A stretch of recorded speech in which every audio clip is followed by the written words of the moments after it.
Ее выслали прочь, но она вернулась так, что все онемели. С самого первого дня в поместье Романовских она казалась лишней. Слишком тихая, слишком внимательная, слишком чужая среди тех, кто привык жить громко, уверенно и безнаказанно.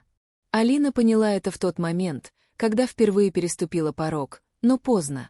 Она уже подписала контракт, обещавший ей работу, крышу над головой и шанс начать новую жизнь. Она не знала только одного. В доме, куда она пришла, тайны дышали громче людей. Когда ее обвинили в том, чего она не делала, никто даже не попытался вникнуть. Слухи, шепот, косые взгляды — все обрушилось на нее словно лавина. И потом один холодный приказ, от которого у нее задрожали руки. «Уходи. Немедленно». Ни объяснений, ни возможности оправдаться. Дверь за ее спиной закрылась мягко, но этот звук стал громче выстрела. Алина ушла, прижимая к груди только маленький чемодан, пару фотографий и рану, которая не давала вдохнуть полной грудью. Но они еще не знали, что отправили прочь не сломленную девушку, а человека, способного вернуться совсем другим. Прошел всего месяц, но для Алины он стал целой эпохой. Она исчезла из их поля зрения, но не из мира. Город, в котором она укрылась, давал ей странную силу, не из тех, что приходят внезапно, а из тех, что растут из боли. Она нашла людей, которые знали правду о Романовских, людей, которые слишком долго молчали. С каждым днем ее взгляд становился увереннее, шаг тверже, а ее план опаснее. Она возвращалась не за местью. Она возвращалась за справедливостью. Когда машина остановилась у ворот поместья, никто сначала не понял, кто вышел из черного внедорожника. Та же фигура, та же походка, но при этом будто совсем другая. Алина переступила через порог так уверенно, что охране даже не пришло в голову остановить ее. В глазах тех, кто узнал ее, сначала мелькнуло недоумение, затем страх. Не потому, что она угрожала, а потому, что ее возвращение означало, что их тайны больше не спрятаны. Она прошла через холл, где когда-то шла почти на цыпочках, чтобы не мешать. Теперь она шла прямо, глядя в лица тех, кто шептался за ее спиной. В ее руках была папка, та самая, которая могла разрушить репутацию Романовских, вывернуть наружу все, что годами скрывалось под слоями роскоши и приличий. Но она молчала. Ее тишина была громче любых обвинений. Алина появилась перед Викторией Романовской в тот момент, когда та меньше всего ожидала этого. Виктория сидела за большим столом, окруженная подругами, обсуждая очередной благотворительный проект. Когда Алина вошла, разговор оборвался так резко, будто в комнате исчез воздух. Несколько секунд никто не двигался. «Ты», — Виктория едва подняла взгляд, пытаясь понять, как такое возможно. «Ты не должна была». «Я знаю», — спокойно ответила Алина. «Но я вернулась». Она положила папку на стол. Виктория побледнела, пальцы дрогнули, но она не посмела ее открыть. Алина смотрела ей прямо в глаза, и впервые Виктория отвела взгляд, будто увидела в ней не ту тихую девочку, которую можно было обвинить без доказательств, а силу, которую уже невозможно проигнорировать. В доме стало так тихо, что было слышно, как где-то вдалеке тикают старые часы. Каждая секунда будто приближала развязку, и никто не знал, что будет дальше. Алина медленно обошла стол, ее шаги гулко отдавались в огромной комнате. Подруги Виктории растерянно смотрели на нее, не понимая, что страшнее, ее возвращение или то, что она принесла с собой. Она остановилась рядом с большим окном, не сводя взгляда с Виктории, и сказала тихо, но уверенно: «Время правды наступило. И ты знаешь, что я не уйду, пока все не будет сказано». Виктория прижала ладони к столешнице, словно цепляясь за нее, чтобы не потерять равновесие. Она пыталась подобрать слова, но они застревали в горле. Алина видела это, И в этот момент она понимала, что ее возвращение уже изменило все. Ей не нужно было кричать, угрожать, обвинять. Ее присутствие само по себе было обвинением сильнее любых слов. Но за дверью уже слышались шаги. Те, кто прятался в тени, те, кто держал на нитках всю эту роскошь, тоже почувствовали ее возвращение. И они не собирались сидеть сложа руки. Алина знала, самое главное впереди. И то, что она принесла, лишь первая волна правды, которая накроет этот дом. Она сделала шаг назад, готовясь к тому, что должно было произойти следующим. Алина сделала шаг назад, готовясь к тому, что должно было произойти следующим. Она чувствовала, как напряжение в комнате тянет воздух, будто невидимая нить вот-вот оборвется. Шаги за дверью стали ближе, тяжелые, уверенные, и каждый новый звук говорил ей, что времени почти не осталось. Но она не боялась. Впервые за долгое время страх исчез полностью, уступив место холодной решимости. Дверь распахнулась резко, словно кто-то выбил ее изнутри, и в комнату вошел Сергей Романовский. Его взгляд, обычно снисходительный и ленивый, сейчас был острым, как нож. Он увидел Алину, остановился, и в его глазах мелькнуло что-то похожее на недоумение, смешанное с раздражением. Он привык контролировать все, и тех, кто перед ним, и тех, кто за его спиной. Но ее появление было ударом по тому миру, который он считал непоколебимым. «Я слышал, ты вернулась», — проговорил он медленно, прищурившись. «Но не думал, что у тебя хватит наглости появиться здесь». Алина не шелохнулась. Она стояла так же ровно, как несколько минут назад, глядя на него спокойно, будто он был просто частью декора. Сергей шагнул ближе, его туфли глухо стучали по мрамору. Подруги Виктории тихо наблюдали за ним, не зная, что делать, вмешаться, уйти или просто не дышать. «Ты принесла это». Он кивнул на папку. «Зря. Очень зря». «Это правда», — сказала Алина спокойно. «И ты знаешь это лучше всех». Он усмехнулся, но в этой усмешке не было ни тени уверенности. Она видела, как дрогнула мышца на его щеке. Видела, как пальцы на мгновение сжались в кулак. Видела, что он боится. Боится не ее, а того, что она может сделать. Боится того, что эта папка в состоянии разрушить его тщательно выстроенную империю, где деньги всегда были важнее людей. «Ты думаешь, кто-то поверит тебе?» — прошипел он, наклоняясь ближе. «Девочки, которую выгнали за воровство. Девочки, которую подставили», — поправила его Алина. «Но теперь у меня есть доказательства. И если ты сделаешь хоть один шаг не в ту сторону, они уйдут дальше, чем ты можешь себе представить». Сергей резко выпрямился. Его лицо побледнело, как у человека, который понял, игра пошла не по его правилам. Он повернулся к Виктории, но она отвела глаза, не решаясь смотреть ни на мужа, ни на Алину. Она как будто сжималась, превращаясь в тень самой себя. С того момента, как Алина вошла, Виктория не сказала ни слова, не сделала ни движения, и теперь было видно, что ее молчание было не признаком силы, а признаком краха. За окнами начинал накрапывать дождь, и редкие тяжелые капли били по стеклу, будто стучались внутрь особняка. Громкие, чужие, они нарушали ту искусственную тишину, которую так любили романовские, тишину, в которой их тайны могли жить спокойно. Но теперь все менялось.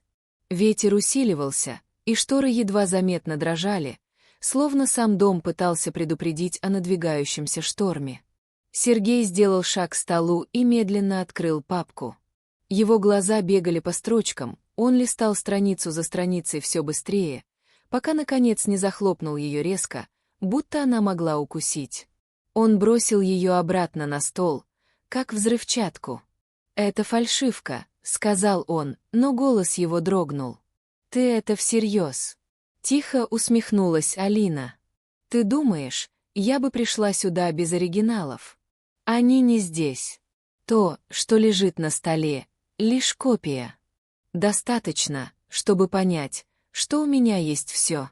Сергей выругался сквозь зубы, и это было то самое мгновение, когда маска на его лице начала трескаться. Подруги Виктории испуганно переглянулись, не зная, что означает эта трещина, начало большого скандала или начало конца самой семьи Романовских. Впрочем, Алина знала, конец неизбежен. В коридоре послышались голоса. Мужские, громкие, раздраженные. Кто-то говорил по телефону, торопясь, будто вызывал помощь.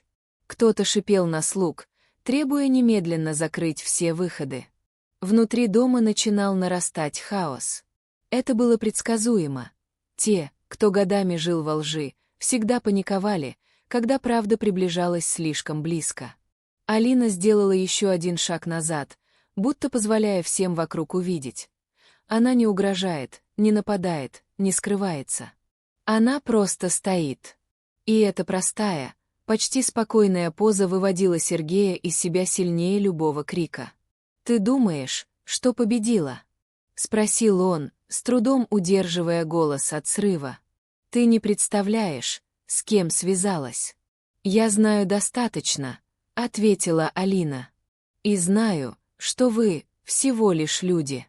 Не боги, не короли, и уж точно не неприкасаемые». Он хотел возразить, но его перебил глухой, тяжелый удар грома.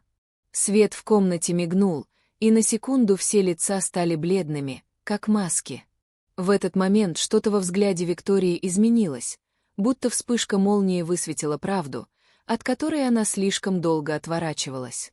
Она медленно поднялась, опираясь ладонями о стол, и впервые за все это время посмотрела Алине в глаза. Ее губы дрогнули, будто она хотела что-то сказать. Но прежде чем слово сорвалось бы с ее губ, дверь снова распахнулась, и в комнату ворвался человек, которого Алина меньше всего ожидала увидеть так быстро. Он остановился на пороге, тяжело дыша, словно бежал по всей территории поместья.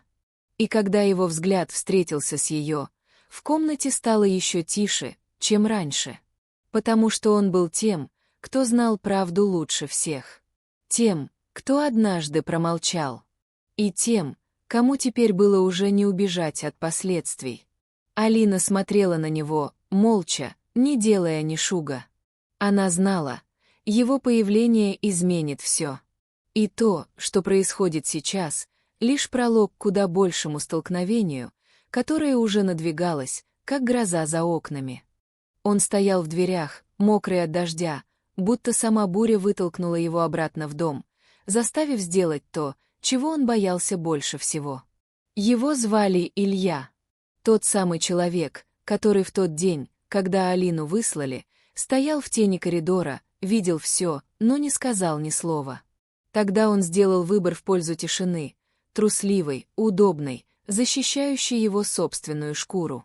И вот теперь он вернулся, словно пытаясь исправить то, что уже слишком глубоко врезалось в судьбы всех, кто стоял в этой комнате. Алина не отвела взгляда, не пошевелилась. Она просто смотрела на него, ожидая. Он прошел несколько шагов вперед, пытаясь поймать воздух, который будто застрял в его легких.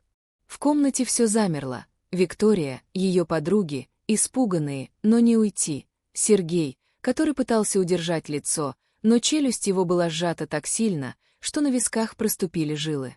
Илья посмотрел на папку на столе, потом на Алину. Его взгляд стал тяжелее, глубже, как будто в нем лежала вся та правда, которую он когда-то не смог произнести. «Алина», — начал он хрипло, — «я должен был сказать тогда». «Да, должен был», — ответила она спокойно. «Но не сказал». Эти слова не звучали как обвинение. Скорее, как констатация факта, за которой скрывалось слишком много боли. Илья опустил глаза, будто удар пришелся прямо по сердцу. Но он не отступил. Он сделал шаг ближе. «Я знал, что тебя подставили», — продолжил он, и его голос становился крепче с каждым словом.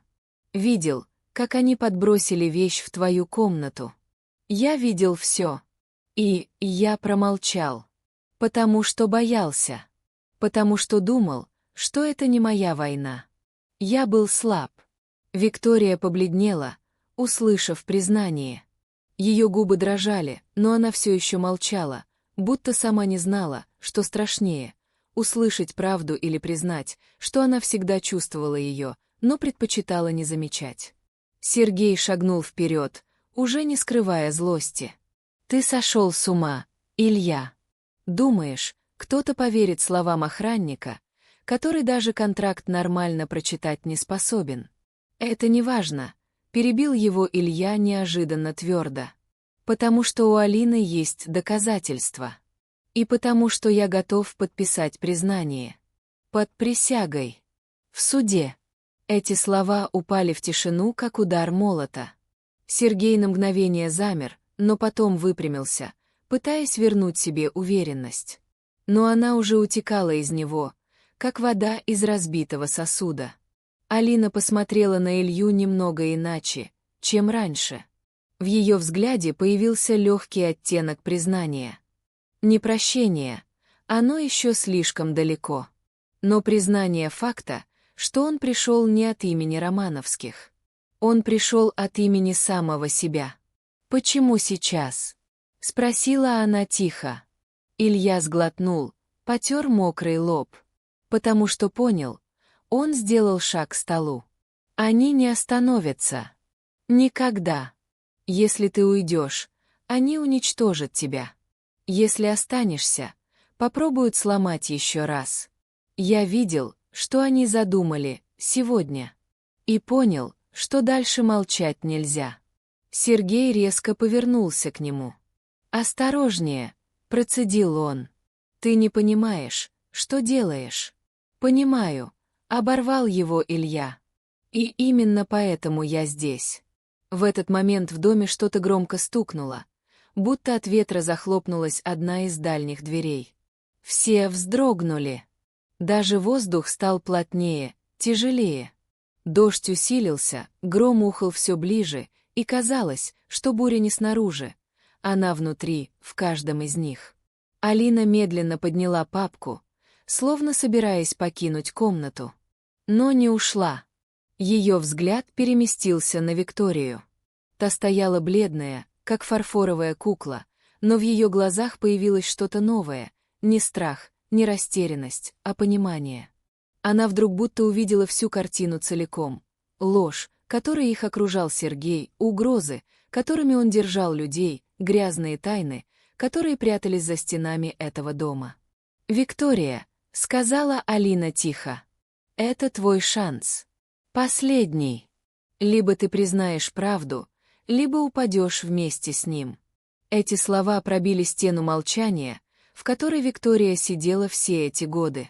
Она качнулась вперед, коснулась пальцами стола, будто опора вдруг исчезла из-под ее ног. Ее дыхание стало неровным. Начала она. Я всегда чувствовала, что что-то не так. Но боялась. Она бросила взгляд на Сергея, всегда говорил, что я ничего не понимаю в делах семьи. Что мне лучше молчать. Потому что так ему было удобно, ответила Алина. Сергей резко стукнул ладонью по столу. Ты не смеешь втягивать мою жену. Но Виктория впервые за долгие годы подняла на него взгляд, в котором не было покорности. Лишь холод, как лед, который долго таял, и, наконец, застыл вновь, но уже не для того, чтобы скрывать ее слабость, а чтобы защитить ее от него. «Хватит, Сергей», — сказала она одним тихим, но очень твердым голосом. «Хватит». Он сделал шаг к ней, но она отступила. Алина смотрела на происходящее, понимая, все идет к той точке, где уже не будет пути назад. Илья тихо стал рядом с ней, будто признавая, что теперь он на ее стороне, что бы ни было дальше. Но в этот момент из коридора раздался чей-то быстрый, тяжелый шаг. И в комнату вошел человек, которого никто не ждал так рано. Его появление было как разрез света в полной темноте. И когда он остановился на пороге, Алина почувствовала, как внутри нее все сжалось. Потому что именно он держал в руках ключ к тому, что должно произойти дальше. И от того, что он скажет сейчас, зависело гораздо больше, чем судьба Романовских. Гораздо больше, чем судьба Алины. Шаги затихли. Он поднял взгляд прямо на нее. Он поднял взгляд прямо на нее. В его глазах не было ни страха, ни растерянности. Лишь тяжесть человека, который пришел с тем, что может изменить все. Алина знала его слишком хорошо, чтобы ошибиться. Это был Дмитрий, правительственный аудитор, тот, кто еще месяц назад предупреждал ее, что дела Романовских куда глубже, чем кажется. Тот, кто тогда попросил ее держаться подальше, чтобы не попасть под удар. И тот, кто теперь понимал, она сделала шаг, который нельзя было отменить. Он медленно закрыл за собой дверь, и тишина снова упала на комнату. Даже дождь за окном будто на мгновение затих, пропуская только редкие тяжелые удары грома. Дмитрий прошел вперед, его плащ тихо шуршал, оставляя за собой след воды на дорогом паркете. Сергей, увидев его, резко напрягся. Мышцы на его лице дернулись, а пальцы сжались так, будто он готов был броситься на пришедшего. «Не вовремя, Дмитрий», — процедил он. «Очень не вовремя». «Наоборот, мягко, но опасно», — ответил Дмитрий. «Самое время». Виктория словно застыла между двумя мирами, не зная, куда сделать шаг. К мужу, который держал ее годами, или к тем, кто пришел говорить правду. Алина стояла неподвижно, держа папку чуть сильнее, чем раньше. Илья чуть выдвинулся вперед, будто пытаясь заслонить ее, хотя сам едва держался на ногах от напряжения. Дмитрий остановился у стола, посмотрел на папку и перевел взгляд на Алину. «Ты принесла это сюда?» — спросил он тихо. «Я должна была», — ответила она. Он кивнул, не как человек, который удивлен, а как тот, кто принимает факт, который давно предвидел. «Тогда все пойдет по-другому», — проговорил он. «Намного быстрее. Намного громче». Сергей усмехнулся, и эта усмешка была особенно мерзкой, как у человека, который, даже оказавшись возле края пропасти, считает, что может потянуть за собой всех остальных.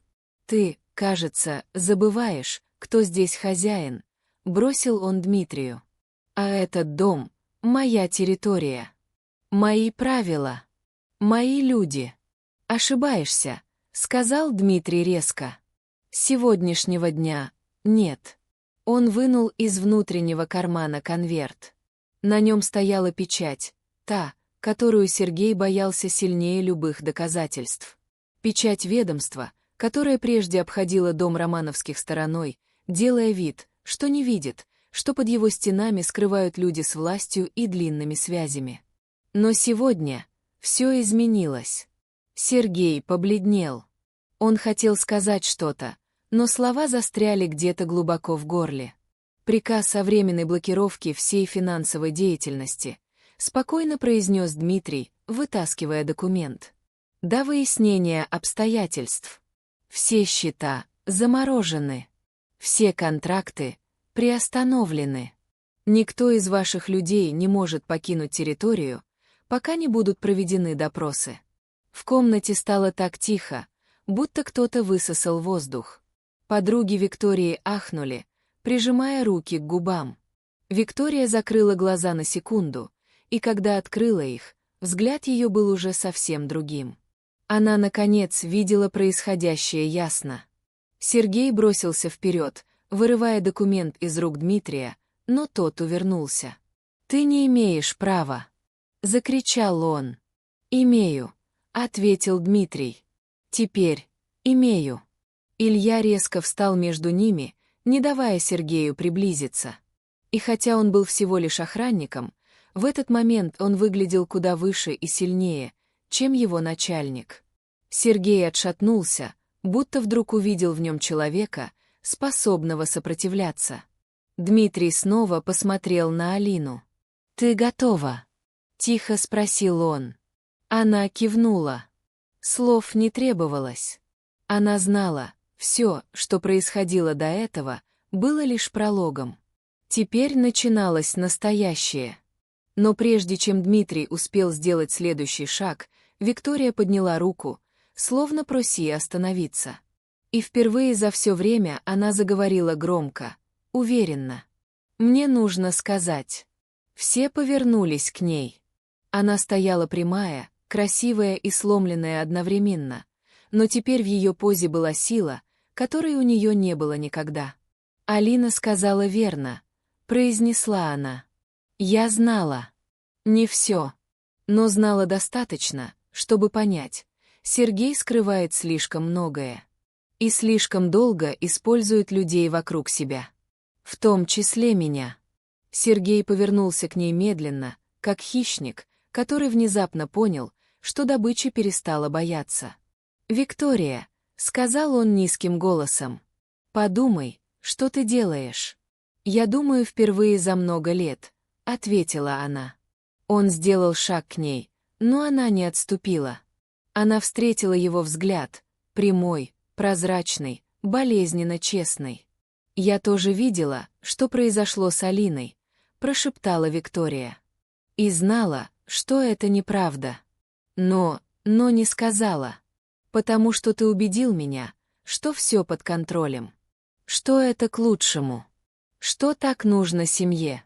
Но сейчас я вижу, все, что ты делал, было нужно только тебе».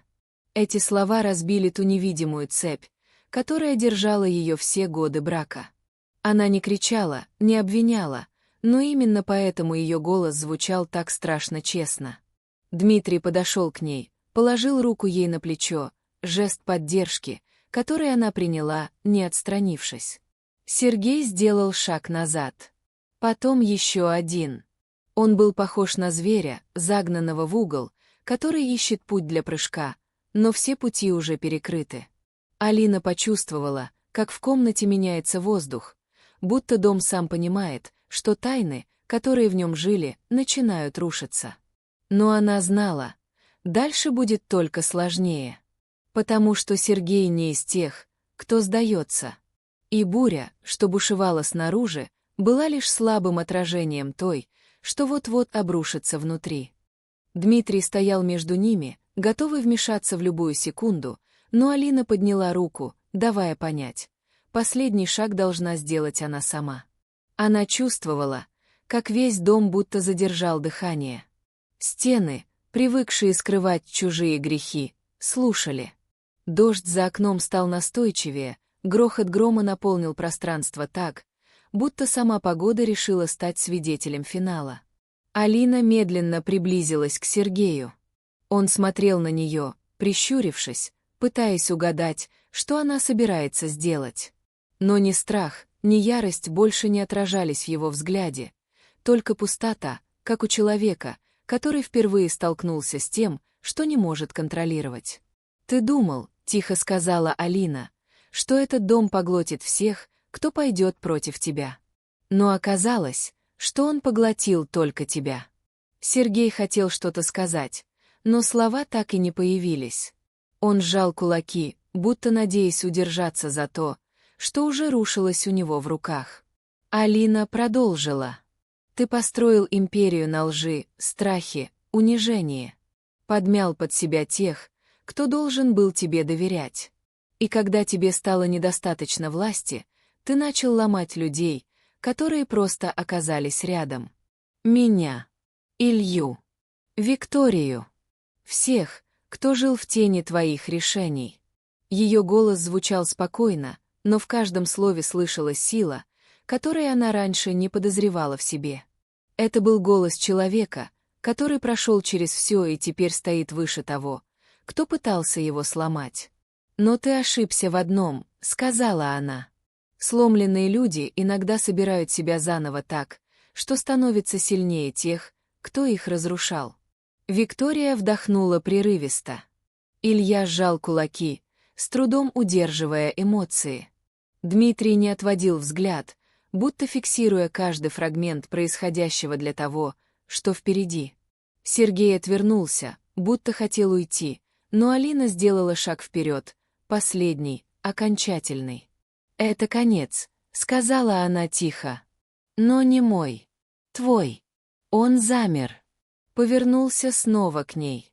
И увидел не ту девочку, которую выслали ночью с чемоданом и обвинением, а женщину, вернувшуюся не ради мести, а ради справедливости. Дмитрий вынул из кармана второй документ. Тот, которого Сергей боялся больше всего.